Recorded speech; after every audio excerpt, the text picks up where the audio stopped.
Maria, nice to have you on the podcast. How you doing? Good. How are you, Adam? Good, good. Yeah, very well, thank you. Very well.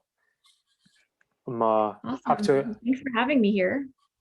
No, no, you're welcome. It's great to have you on. And I just thought I'd start by kind of talking about how you kind of got into what you do because you said you're into public speaking coach. Yeah, what Yes, kind of I am. got you into that? And yeah, Yeah, so I am a public speaking coach, and I've been speaking in public probably the past 10 years or so, just because of the type of jobs I've had, a lot of presentations, speeches, things like that. In the beginning, I was just really afraid of it, but slowly I started developing my skills. I got better and better. And then I realized that, it's become sort of a passion. So a lot of people used to come up to me and ask me to help them, like, hey, how did you say that? Or how did you, speak in a way that really captivates people? Like everyone usually used to ask me for tips. So eventually I was like, you know what? I started teaching people and then I got my first client part-time. And eventually it just turned into a full-time thing. Now I have a full-blown program with students that sign up monthly, they graduate, they go on to become really good speakers. So it's at the end of the day, just my passion. I love doing it and I want to continue doing it. So definitely the biggest passion of mine. yeah. No, I really respect you for doing that, and I think like it takes a lot to do public speaking. It takes a lot, I think, to put yourself in that kind of position as well. And I think it's great that you're passionate about it, and you're wanting to provide value to other people, and it's something that you enjoy. And I think like within that, you get a lot of satisfaction through helping people. Especially through kind of what you're doing as well. Yeah, exactly. And I've found that, I mean, I know that a lot of people know that statistically, public speaking is probably one of the biggest fears that people have in the world. So, another thing that got me so into this is just knowing that there's a lot of people out there that need help. It doesn't matter what part of the world you're in, what profession you're in, public speaking is so universal. It's something everybody wants to get better at because I think people now than ever realize the importance of it for their professional life, their social life, everything is tied in. So being able to help them even, in their professional life, a lot of my clients, they say that, hey, this has really helped me in my personal life too. Hmm. So I just like that it's so versatile and so many different people can learn from it. So I don't have to be so selective. Yeah. No, I agree with you. I think like with public speaking, there's so many. We just like call it a skill. It's such a transferable skill, isn't it? Which you can kind of take into lots of different scenarios, and also with that, you're listening as well, and you could go into scenarios whether that's giving a presentation in an office, whether that's talking to somebody, like relationships, and because as people, human beings, it's like it's how it's how we kind of communicate, isn't it? We verbally speak to one another. And I think if you can speak to groups of people and get messages across, and I think that's quite powerful. And Mhm. especially like you said, in the day of like in the world of society that we kind of are in now, a lot of public speaking is required to sell yourself and do pitches and all kinds of other things as well. Absolutely. And I've also found that the biggest thing is also that, there's so many people that have a message. They want to share something, they want to share their story, or they want to stand up for a cause, or they just generally are very passionate about something. They just don't know how to tell the world about it. Right. So I think that's really something where I feel like public speaking coaches come in and help you deliver your message effectively. So Mm, it's said in a way that it's said in the same way that's being thought of in your head. Because a lot of the times yeah. we're thinking about something and then when we put it into words, we're like, wait a second, that's not what I meant. So a lot of it is that as well, just getting everything that's in here into correct words so that people really connect with it. Yeah. No, that's Yeah. awesome. I think like with that as well, there's probably like a lot of things that kind of come into it, like tonality, your voice, your body language as well. I suppose Body kind of comes language into is that. huge, very big. But before any of this, what I like to teach people, and this is just based off of my research, everybody that I've worked with. So before I teach anyone actually the act or the art of public speaking, we work on confidence. That's the number one thing. Mm, because once you have that confidence in yourself, everything else just flows so much better. Mm, So that's kind of like the first module that I have, where we just figure out, okay, what are your strengths? What are your weaknesses? How can we make you a better public speaker? What mm, are the things that we can play on? Because everybody is good at something. You might be good at one thing, I might be better at something else. So I teach people how to really utilize what you're great at and mm. use that to your advantage. And that's where, the confidence comes in. And it's so much easier to that way, because you're still being yourself. You don't have to completely change and become somebody else in order to improve, Mm. right? So I'm very big on that, utilizing the skills people already have and using them in a way that really helps them become effective speakers. Yeah, no, I think it's awesome what you're doing, and I find like you said there was, being yourself, and I think like through public speaking, you have to be yourself and be genuine, don't you? Like to with yourself, because I think if you're trying to convey a message and you're trying to be, I don't know, for example, like a professional public speaker like Tony Robbins, people are Mhm. going to see that, and that's going to put probably pressure on yourself to try and match that person as well. So I suppose like if you're being yourself and like learning to be confident, you could just kind of gives you that momentum to do it. And I think like confidence is massive Oh, yes. in all aspects of life, and I think especially public speaking.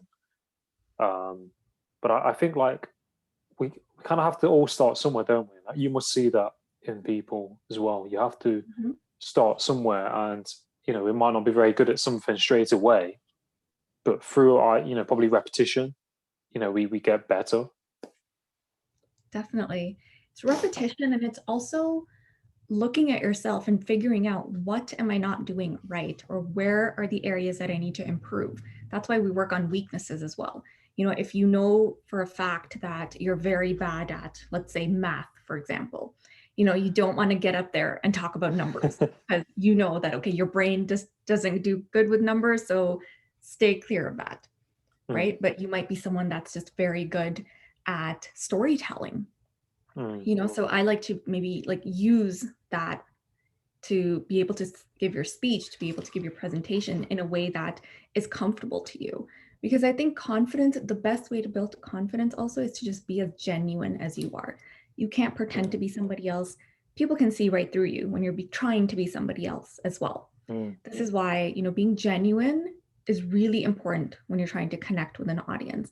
And it's funny because I have one of my clients, he's actually a podcaster. And mm. he came to me saying that, I love podcasting, but the problem is I'm not able to do this. Like, I can't get enough listeners, this and that. So when we started working together, we discovered that his voice was just very mellow. And, as a podcaster, people are listening to you. So, that was something we really had to work on and perfect.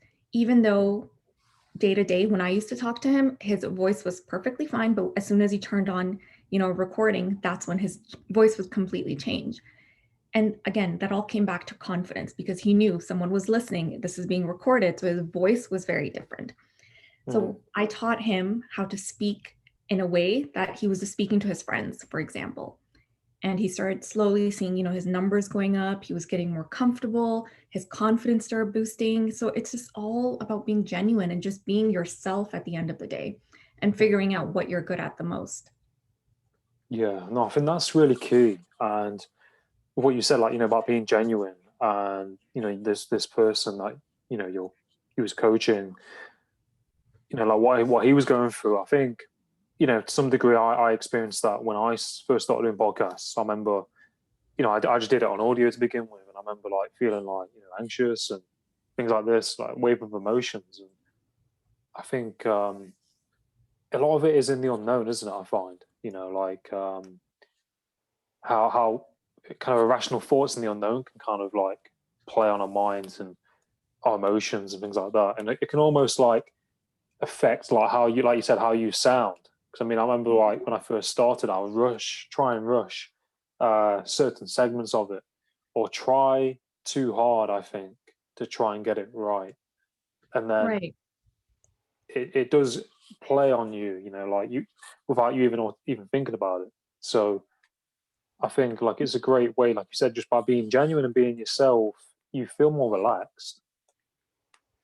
Absolutely, you do. And the other thing, like, I'm glad you mentioned that, we're so rushed all the time.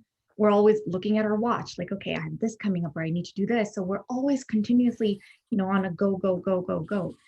And we're just in a world right now where no one wants to just kind of relax and enjoy the moment for what it is.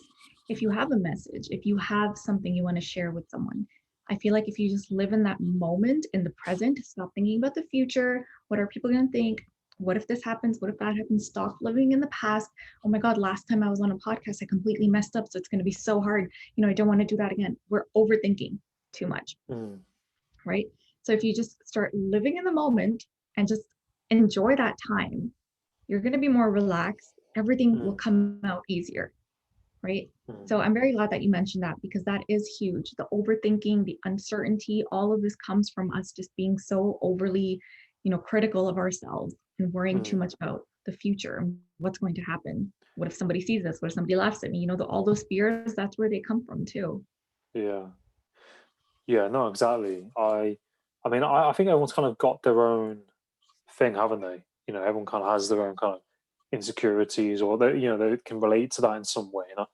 Sounds really weird, but I can kind of relate to it by if I'm meeting somebody or a date or something. You know, I Mhm. I can change my clothes like 5 times or 6 times and be like, no, that's horrible. Or do you know what I mean? And then Yeah. it probably isn't, but I think we can be critical because, like you said, we can be perfectionists sometimes, or we're trying Mhm. to seek perfection almost, which I don't think it's even a thing, is it? I mean, it's a bit like, what's normal. But we're not robots, are we? And we're human beings, and I think, like, we have to kind of give ourselves a break and tell ourselves it is okay to make a mistake, um, Exactly. It and just that's makes how you we more learn. human. And people connect with you better because then they think of a Mm, time that they made a mistake, and then they see the other person, they're like, oh, this person is just like me, he's human, he or she's human, they make a mm, mistake, it's okay.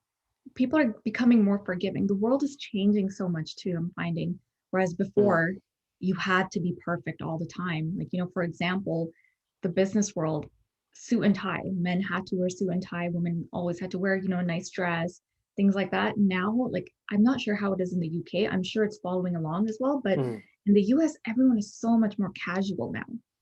mm, They've kind of taken away that whole you have to look a certain way, you have to be perfect all the time. It's becoming more and more casual. People are mm. being accepting of, who we just are. So I think Yeah, I'm glad to see that, because I've always been a perfectionist. I always needed to do everything yeah, perfect, but I've realized you can't. It's mm, impossible. And it's mm, too much stress on yourself, on your body. You're going to make yeah, a mistake. That's okay. Acknowledge it, move on from it, learn from it, mm, move on. And that's also part of building your confidence, knowing that, yeah, okay, I've made this mistake once. I'm not going to do it again. I learned from it, moving on now. yeah. Right? Yeah, no, I agree. I find, like, as well with what you said about the whole kind of corporate side of things and how people should dress and what people should wear. I think it is relaxing and easing off a bit. In the Mhm. UK, it's very similar to the US. Like, depending on what job you do, you obviously have to wear, shirt, tie. I Mhm. think it is starting to ease off a little bit. Um, but I think in some sectors, people, especially in London, I find. I mean, certain areas, it's still quite, suit, blazer in Mhm. certain trades. But I think it has kind of relaxed and eased off a little bit more, which Yeah. I think people, feel more at ease, um, in relaxing themselves because they don't feel like they have to wear or be a certain way. I've met some people, who are really professional, especially through podcasting. And then I might do a podcast, I might just wear a t-shirt. They might just wear a polo top. Some people, have worn shirts and suits or blazers. So you see a whole spectrum, but it just opens your eyes that, things are changing, which I think is good. Yeah. And I'm seeing that people actually connect with you more when you're more casual. I think Mm, when you're all dressed up, people think that you're maybe like a higher level of executive, or you're more of a professional. So people get a little bit mm, uneasy, yeah. whereas if you see someone in a t-shirt, it's more casual and you kind of feel like you're having a conversation with a friend instead of a mm, public figure, or instead of, someone of like some mm. sort of very high executive level position. Yeah, So it does make a difference. It really does. it's an interesting topic, and I find like sometimes I'll wear a shirt and jeans and things like that, like a white kind of business shirt. Um, Mhm. but I don't feel like I have to always do that, if that makes sense. I'm like, well, okay, I'll do that today. It's not like I have to do that because I'm doing X, Y, Z. And I think that's kind of probably Yeah, how we should be, unless like, obviously unless you work for a company and they're saying you have to wear a shirt and tie, then yeah, that's different ball game, isn't very different. And if you're going in for an interview, I feel like when you it? go in for an interview, it's still expected for you to be a little bit more dressed up, and Yeah. sometimes that's good for your confidence, because when you dress up a little bit, you feel better. You're like, okay, you're Mm, bringing your best foot forward, and that automatically uplifts you and helps you with your confidence. Whereas, you're dressing, if like you're wearing your PJs all day, your mind thinks like, oh, I want to be more relaxed, and then your words are more yeah. relaxed, your whole body is more relaxed. So sometimes it's needed. So I can definitely Yeah. agree. Like, if it's an interview or if you're at a corporate meeting, maybe then if you need to bring your best foot forward, Mm, and yeah, dress up a little bit. Don't be too casual. yeah. Yeah. Yeah, no, I experienced that the other day because I had a virtual interview last week, and I didn't have to, but I chose to wear, a shirt and a blazer, like a shirt and a suit, for the interview. And it does kind of, I think you said in those scenarios, you need to do that. It can give you that kind of step ahead. Mhm. Um, but it's like I've been to weddings in the past, and I've been amongst people wearing suits, and some people have said, "Oh, I feel really uncomfortable wearing this," and I think it's probably important, like you said, to get comfortable wearing those kind of clothes because Yeah. you know you need to ultimately feel comfortable and confident as a person. I find, well, I think it's important, and Mhm. I think, like you said, with confidence, in public speaking and those areas, do you think it our upbringing, has a big part to play in confidence, like growing up? Absolutely. I think almost everything is tied to the way that you've been raised. I feel like we are born very confident, but I think the world kind of tears us down as we go along. And the Mm, sad thing is that confidence is never taught in school. There's no subjects on like how to start valuing your strengths. Everyone is just kind of, it's so systematic.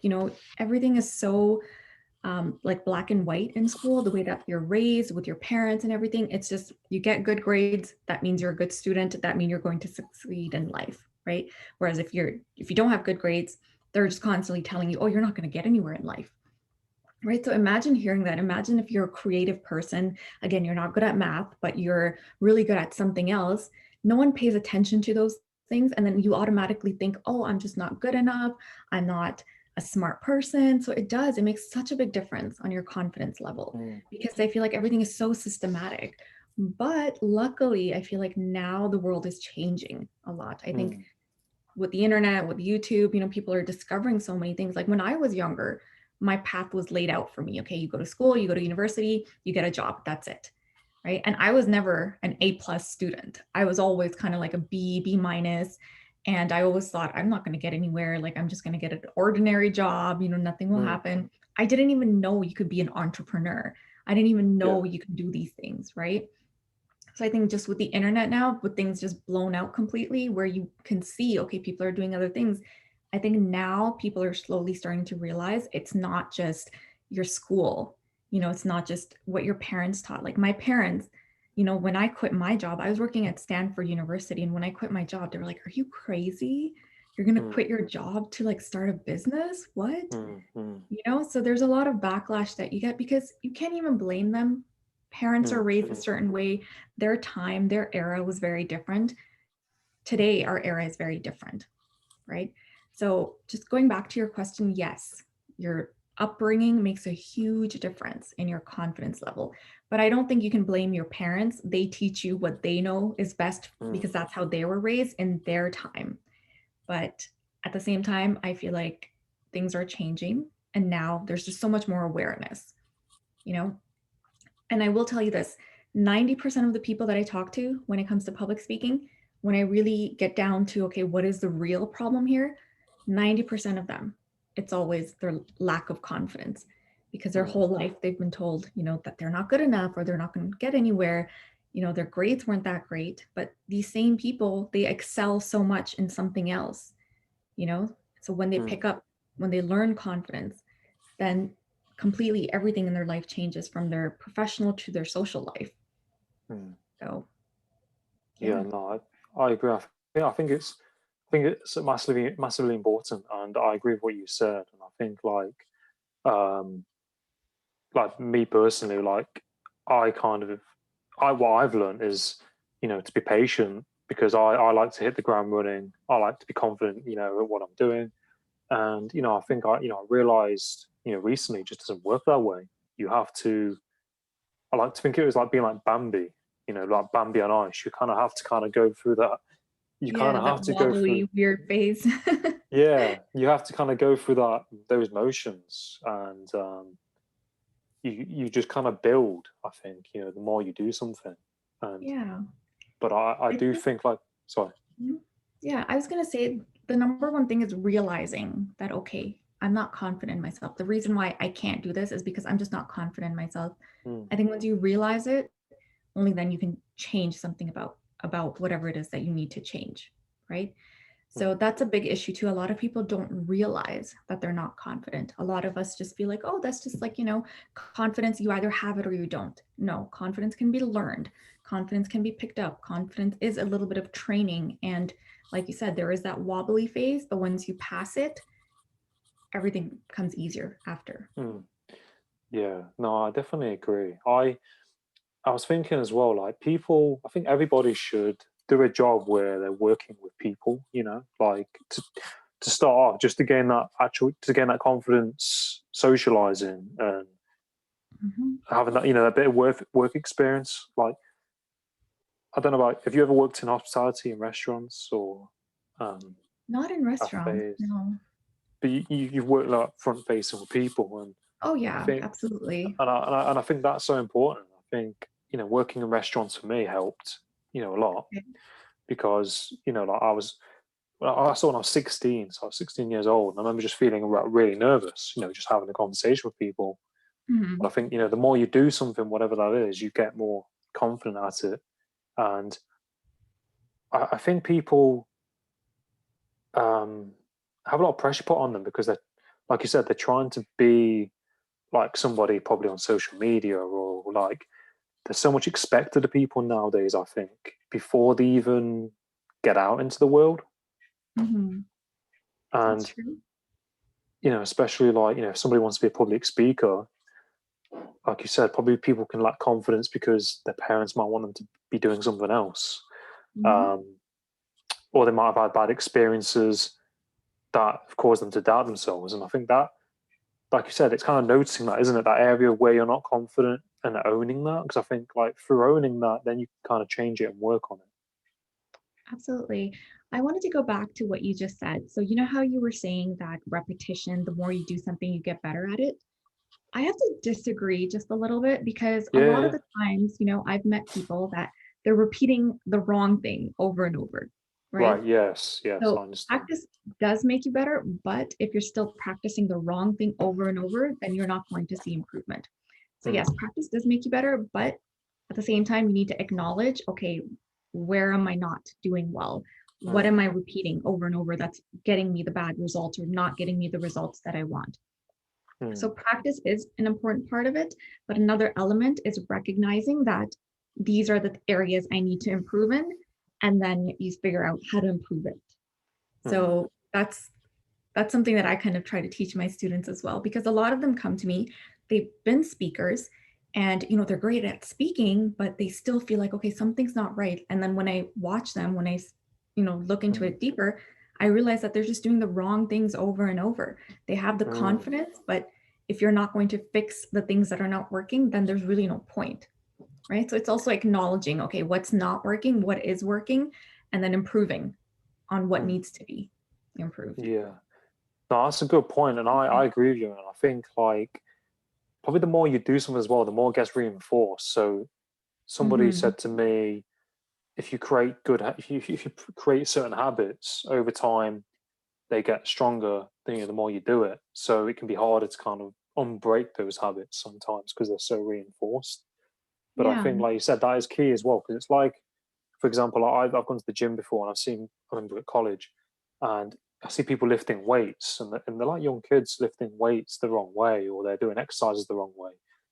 And like you Mm-hmm. said, if they're doing like that exercise all the time, they're doing it the wrong way, but they're so used to it and just reinforced doing that, that Yeah. exercise. And they won't see results. Yeah, and I think that's key, like you said, in public speaking as well. I've seen, I've been in presentations, for jobs and things like this and courses, and I've seen how people are pitching themselves or how they're delivering the presentation. And sometimes we just notice things, don't we? We notice things of how the person's coming across. And I think like it's, you can kind of see, you can kind of think to yourself, how would I deliver this presentation? And I think it's funny because I think sometimes when we're doing things, we almost don't kind of see the mistakes or the flaws, if that makes sense. We don't see it from our point of view because we're kind of in the driver's seat. Some people from the third person point of view, like yourself, you can kind of see, what corrections need to be made. Yeah, absolutely. This reminded me about a time in university. I had this one class that was at 8 in the morning. So, in university, like you want late classes. It's so hard to attend morning classes. So I had Mm. two classes that are 8 in the morning. I had one professor. So that was just so boring. Like the topic itself, it was world politics. So you can imagine such a great topic, so interesting. The professor was such a bad speaker. And it's Mm. funny because the first class he told me, or he told all the students, he's like, I know this is an 8 a.m. class, but I want you to come anyway. If anything, you'll learn something from me. And if you don't, you'll learn what not to do. So I thought, oh, this professor is going to be amazing because he knows, okay, what not to do. And it's so weird that the entire semester he was doing what not to do, you know? So as the classes were progressing, first week there were a lot of students, next week no students, and like slowly it just started declining and declining. And I was like, this professor knows, that there is something that you shouldn't be doing. I'm sure he's seeing the decline in students, right? Mm. But it was just so funny to me that he told us, come to my classes, at least you'll know what not to do, right? But he was doing those things. I think that's also a sign of like, Yeah. repetition, and he's just going about his day without actually acknowledging like, hey, there are no students, like every day, every week, there are fewer and fewer students. Whereas the other class that I had was also at 8 a.m. on a different day. The entire semester class was completely full just because that professor was so good at what he did.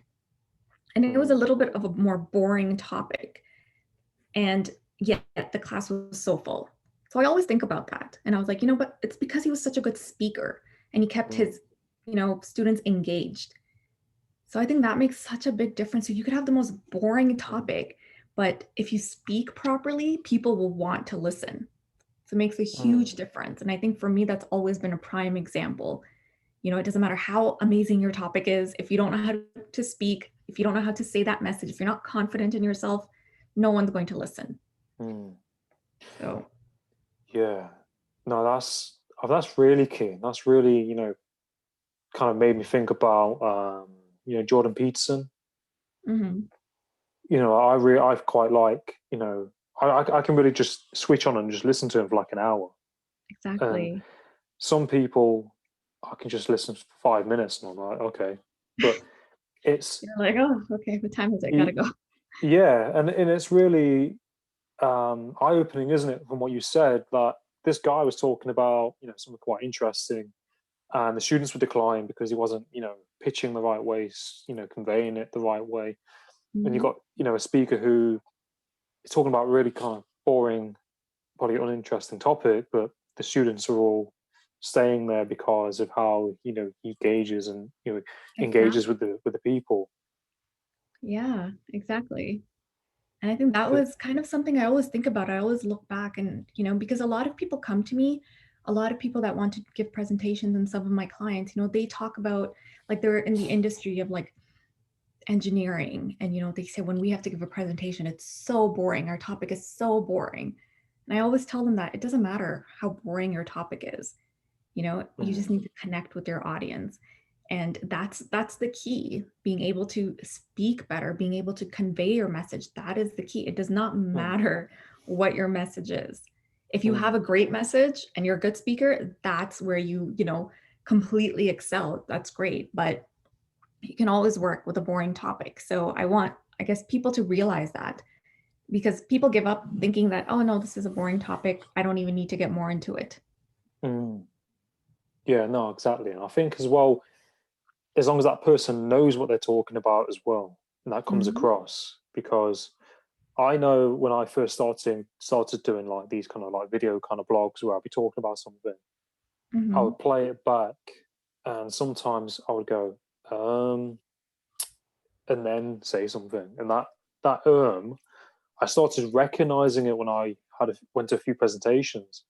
Is that the person would kept saying and then they'd continue talking, and I would notice it, and I'd be like, this person doesn't even know what they're talking about, or Mhm. it comes across that way because they might just be nervous, but they're going, and I think, like you said, it's there's a lot of self awareness, isn't there? That probably kind of has to be kind of put into practice. Absolutely. I think your charisma, your confidence, your personality, all of these things, we already have all of these in us. You just have to kind of bring it out and show it to people, Mm, right? And if you're not confident in yourself, then no one's going to pay attention to what you're saying. They're going to think subconsciously, oh, this person doesn't know what they're talking about. So why am I going to listen to them? But if you're confident and you say something with conviction, then people are all of a sudden they're like, oh yeah, that makes sense. You know mm. what I mean? That's how you kind Yeah, of grab people's attention. So yeah, you have to be confident in yourself. Number one thing, if you're trying to be a public speaker, if you're trying to be in a healthy relationship, confidence, it's for everything in your life, your work, mm, I bring up relationships a lot because that's also a big place where, people struggle with the most when it comes to relationships too. mm. I mean, I won't go too much on about because I know we're. Are you okay for timing? Sorry, are you Yeah. okay? Yeah. Um, yeah. Like, why? Why do you think that is? Why do you think that is? Do you think that's down to fear? I remember, like, relationships that I had in the past. I would, sometimes be afraid of kind of voicing how I felt because I was probably afraid of a certain reaction. Do you think that's from the other person? Do you think that's why some people kind of lack confidence? And so, do you So mean like relationships as partners? You mean? yeah, so I think when I work with my students, a lot of the things that I have seen from experience is that the reason why we are afraid is because we've had some sort of event. It could be such a minor event too. It doesn't even have to be a big event. We've had something happen in the past that triggers our fear, right? So, for example, one of the exercises that I work on with my clients is figuring out, okay, what type of fear that you have. So, say, for example, you have a fear of being judged, right? So, I make them look back into their past and figure out when was a time that you felt like you were judged. Okay. And then people bring up this time from like, oh, in grade 3 or in high school, like years and years ago. Even though we don't think about that time, that event, it still comes up over and over. And that Mm, translates into fear. So anytime I dig deep, I always see that, okay, there was something that happened in the past. It could have been mm, something so minor, even for relationships, or something so minor, and you're just carrying that fear with you as you go along. And it's coming out in so many different ways, especially in relationships. mm, So like for example, one student could have, in grade 3, he could have asked out a girl or said, you're my crush, and she turned him down. So he constantly has that Yeah, in his mind that he got turned down. He doesn't remember the girl, he doesn't remember the incident, but now that same person is so afraid to ask out someone else, later in life, because that fear is still inside him, right? So yeah, our fears go with us everywhere. mm. That's Yeah. I why think it's that's a really important really, to work on them. Sorry, go ahead. yeah, no, no, I agree. I think that's a really big one. I think that's something that I've had to work through, some scenarios where I've been, dating someone or like, and I'm like, should I ask this girl out? Do I? So it's kind of early kind of um stages. It's almost like walking on ice. It's Mm-hmm. like, do I or don't I? And it's like if you do, then you don't want to you don't want to feel that negative response. You don't want to feel go to that Fear negative of place. rejection. Yeah. It is. And but part of me, I mean, somebody said to me, if you don't ask, the answer's no. But if you ask and the answer's either yes or no, but there's it's going to go one way or another. And I think sometimes with that, like regret's far worse. But I think regret can be worse than rejection, but still, like I think so. I was thinking, That is true. Sorry, what I wanted to add in before you yeah, yeah, continue, so the fear of rejection, people do say, hey, it's okay if they'll say no, it's okay, no worries, right? It is a problem. If someone is saying no to you over and over and over again, say you've asked out 5 girls, all 5 of them said no to you, that's really going to hurt your confidence, right? mm, So I know people say it's okay, just go ahead and do it, just so you don't regret it. No, I say you do it, but you do it right. If you do it with mm, confidence, if you do it properly, you won't get rejected 5 times, right? That takes a toll on you. Getting rejected 5 times, especially in a row, it takes a toll on your confidence. So, mm, to anyone listening or to anyone, going through something like this, what I would say instead, build on your confidence because women love that. Men love that too. At the end of the day, you want to be around somebody that's positive, that's happy with themselves. It's human nature being attracted to people like that, right? mm, So I say instead of getting rejected 5 times, work on yourself, build that confidence. So maybe you'll get rejected once, but the second time you'll get it right, mm, right? yeah, Because it's not good to get rejected over and over again. That hurts you. It hurts you so much inside. Sometimes we don't yeah, even know it, and then it stops you from, wanting to do it again. So instead, yeah, see what's wrong, what's going on, why am I getting rejected 5 times? Fix that and then yeah. move forward. Yeah, no, I really agree with you. And I think that's really key, isn't it? It's how you approach that situation and being confident in yourself, because that's almost mirrored, isn't it? We seek that, I think, in people. And I think that's really important in relationships. And it's so key, in life, isn't it? To Mhm. be confident in yourself. And I said to somebody the other day, the kind of relation how you have how can I word this? The relationship that you have with yourself is kind of like the relationship that you have with other people. Like if you love yourself and you like yourself, you're going to have better relationships with other people. Absolutely. I agree. Yeah, no, but like you said, like we kind of have to find these things out ourselves, don't we, through life? It's not like giving you in a book at school, and um, but I think whatever situation or whatever experience that we have, they're all lessons, aren't they? And they're all kind of part of our life experience, and it all kind of molds and shapes us and gives us that, I think, perspective on things. Mhm. Absolutely. And that is life.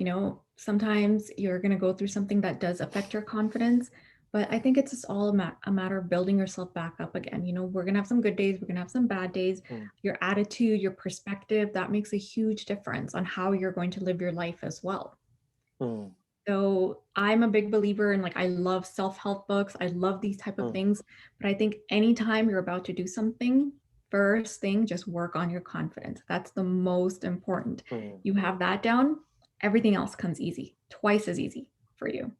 Yeah, no, exactly. And would you say like trying to like in what ways do you think people can like increase their confidence? Just by look like surround themselves with good role models as well, things like that. Good role models, a lot of the times we don't have role models because just we have role models like you see on TV and you have role models that you see everywhere else, but they're never right in front of you. So I feel like a Mm. lot of the times what you need to do is you need to become your own role model. You need to Mm. be that person that you look up to, because me growing up, I felt like I had no role models in my actual life that I felt like, yes, I want to be like her, you Mm. know? So I think a part of my drive was always like, I'm going to become that role model that I'm seeking in real life. Of course, I have a million role models online, but you don't meet Mm. those people. You don't get to talk to those people, Mm. right? But you have so much control over your own life, who you are. And if you try to become that person, Mm. that's going to do wonders for you. Yeah. No, I massively agree. And I think that's, yeah, I think, is it Joe Rogan? I heard Joe Rogan say something like, be your own superhero in your own movie or something like that. Exactly. Your life is all about you. Mm. You're the main character. You don't ever want to be, a side character in your own life. So Mm. figure out what are the things that you like, that you're passionate about, that you're good at, and do those things. If you work on yourself, the world will just come to you.